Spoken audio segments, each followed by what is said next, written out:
Alright, fall is here and I am so excited to get started on some dark Gothic romances for the month of September for my TBR.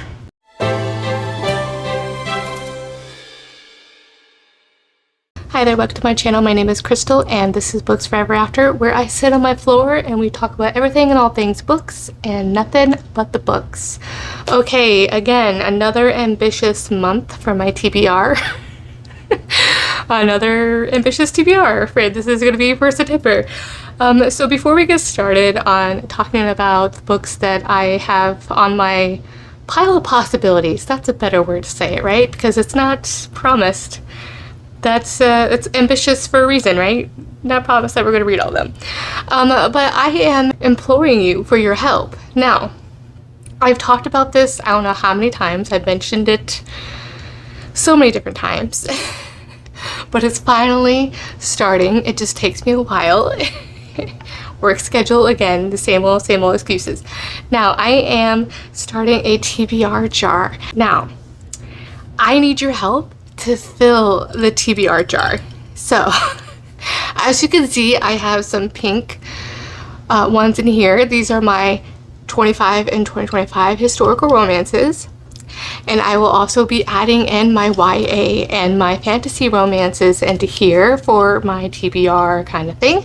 But I need your help to fill me some TBR prompts that are not associated with any other challenges that I have for this year.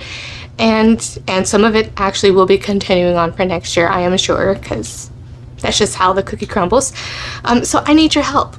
Now, I have posted a story in my Instagram, and I've also posted a post here on YouTube on my community post asking for TBR prompts. Now, because of the cutoff on my YouTube, it looks like it may not have shown that I was asking for TBR prompts.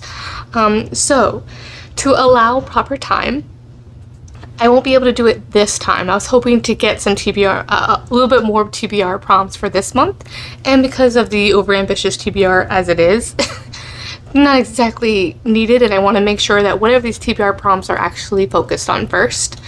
And that can mean that it's also blended in with my other TBR, because that will also ensure that it's definitely a priority for that month as well. So we have that. So that will come in for October.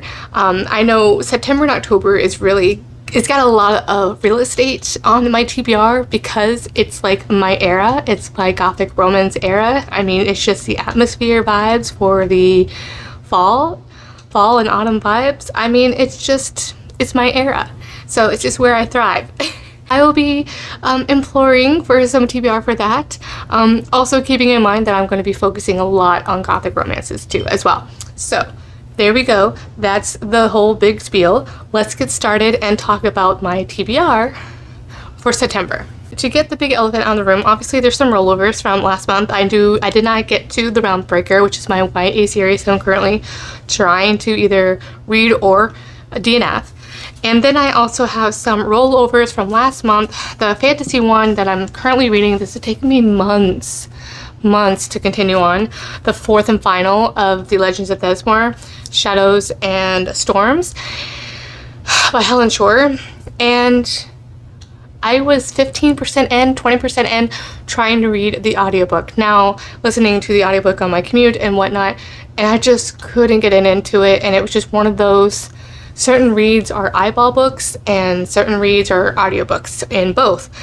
I don't even think I can do a immersive read for this one, so there's something about the audiobook that I just don't like, so I'm gonna give this another the old college try, and read this one with my eyeballs. Really trying to finish this one for September so I continue on another fantasy romance series. It is killing me, and oh my gosh, it's killing the completionist in me so bad. So cheers, here's to hoping. And then next I have, again, from one that I just kind of randomly picked. I do know I want to read this, I just don't know if I'll get to it again to this month again. Keep putting it off just because I just want to complete my other series, so it's just always in the back of my mind. But regardless, this is an urban fantasy, so Gods and Monsters. This is a kind of maybe. This is in the options pile. This is not the promise pile, but for sure for October it will be in that pile. So this is another one because it's chunky, and I have another chunky one on my TBR for this month. That's definitely a higher priority than this one. Yeah, so here's to another one. And then the historical romances from my 25 and 25, I still did not get to those ones either. However, I am currently reading Lord of Scoundrels by Loretta Chase. I actually started it today. I just finished the prologue, and because it is fall and I'm glad that it's happening to where my want to read historical romance is coming back around, again, I'm a mood reader. I think that I'm not going to be in historical romance mood for a while, but then Gothic romance, it is essentially, for the most part, historical romances. There are a lot of contemporaries, but for the most part, the genre is known for historical settings. So here's to hoping. I think this is darker. I'm not sure. It's definitely a possessive and obsessive kind of hero, or, you know, maybe a morally gray hero, it sounds like. So I know this is an OG, but again, I've read an arc that didn't go so well by this author in the third series. We're not talking about that one right now. So technically this was my first time reading her. And this is one of those OG series or OG authors for this book in particular. So we'll see how I enjoy it. And then this one starts off a series. This is more of a modern historical romance author. Again, rolling over from last month, this is The Arrowskedded Duke by Harper St. George, and it's relatively thin, so I should be able to get through this one as well. Mixing and matching between my other historical romances that are new releases that are really high on my priority list as well. And then speaking of, so those are the rollovers and current reads, whatever, you know, whatever that mishmash is. Now, these ones are my have to reads, essentially. So we have my book club book from Mood Readers Book Club, and then some arcs. So this one is The Wolf King by Lauren Palphreyman, and this is part of our Mood Readers Book Club that I co-host with April. This is for oh gosh, normally we would be doing a historical romance, but this is historical fantasy, if that works for you. So yeah, I am 50% in already. April's audiobook Cold finally came in. Because she has a physical book and the ebook from the Kindle Unlimited, just like I do, but she's waiting for the hold from her library. So it finally came in, and we were just so excited that we had to start. I think I started last Friday, and now I've just, literally a few days ago, I have already made it 50% in. I'm like, whoa, Nelly, I need to pace myself because I literally could binge this within 1 to 2 days. It's so good. So I may binge and start reading the second one. It's really going to pay me because the third book isn't out yet, or won't be out yet till possibly early next year. We have our reading sprints happening on the 5th of Friday, September 5th on the Friday at 8:30 p.m. Eastern Standard Time. That'll be on April's channel, and the live show will be on my channel on Sunday, September 14th at 7 p.m. Eastern Standard Time, or Daylight Time, whatever the time zone. Every time. I get this wrong. Every time. Every time. It's okay. One of these days we will not have time changes twice a year, and that'd be great.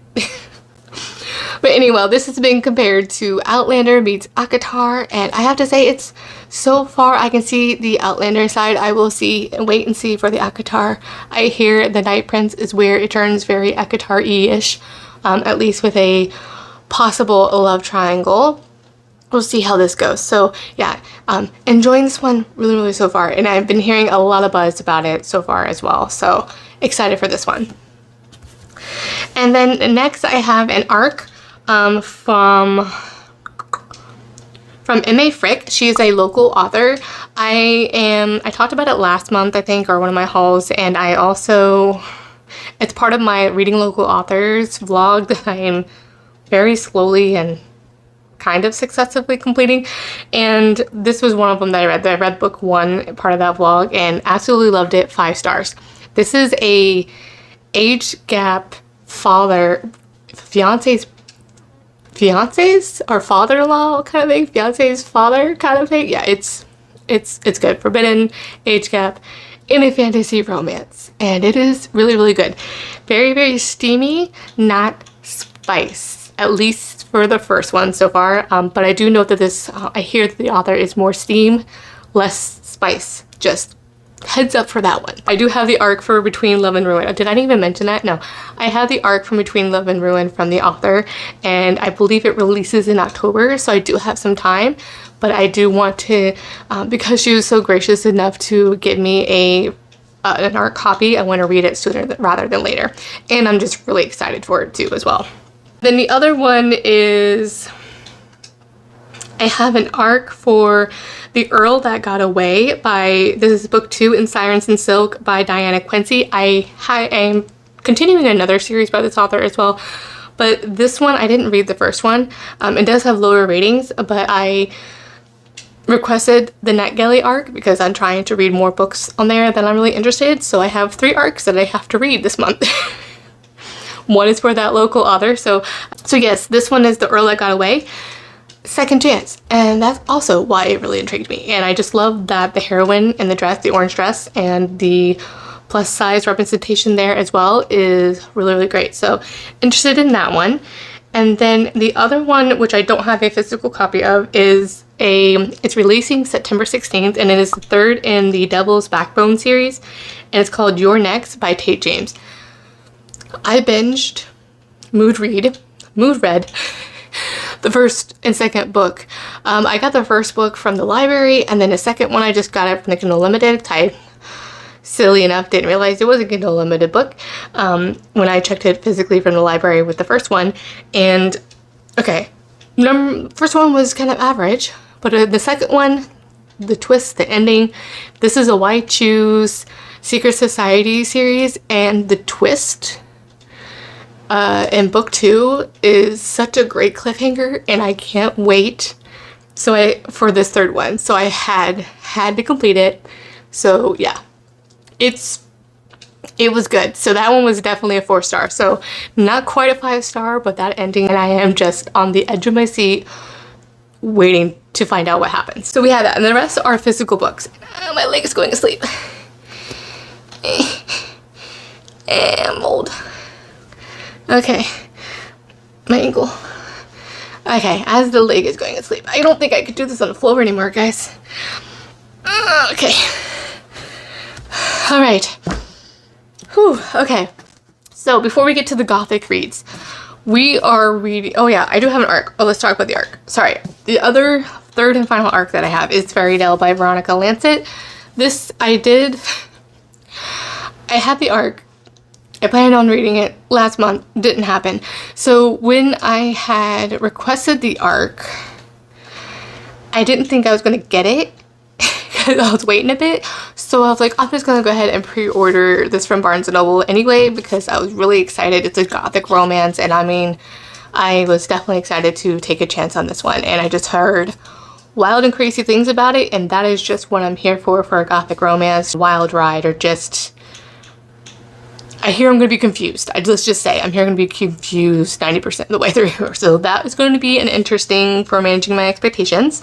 I think it starts being set in the 1950s, and kind of her father dies and she has to go to this town called Fairytale where things are just weird. The people are weird. The town's kind of weird. Just don't know what's going on. So I hear there may be possibly a love triangle or something going on. No idea. Going into this one absolutely blind, but I am really, really excited. I think this is going to be something I'm going to read either mid to later in the month of September, because I have a feeling that the Mood Reader Book Club is what's going to take over my priority, plus this other historical romances that I'm wanting to read. So just managing my expectations, because I have a feeling I'm going to go immediately into The Night Prince after finishing The Wolf King. So we'll see how that tracks, but definitely is happening this month. Definitely this month. Alright, so the other new releases that I want to read that just released, so I pre-ordered from Barnes & Noble, is The Gilded Heiress by Joanna Shupe. This was one of my most anticipated read for 2025. Anastasia retelling, historical romance. Obviously, we're not looking at a mass market paperback because publishing is not being so fun. And they didn't even give us a nice, cute step back. That's sad. And it is rather thin. But it is about over 300 pages. So we'll see how, yeah, 340 pages. So we'll see how I like it. So yeah, I was hoping there would be like some sort of step back, but I'm hoping those days aren't gone. But excited for this one. I forgot that I didn't pre-order this one, and so lo and behold, I actually was able to pick this one up today at Walmart. I was like, oh yeah, this was on my pre-order list that I forgot to do. Just forgot. So I heard about this author. This is Emily Rath. She does this Why Choose Hockey Romance. I haven't read that one. I also just showcased her fantasy romance Into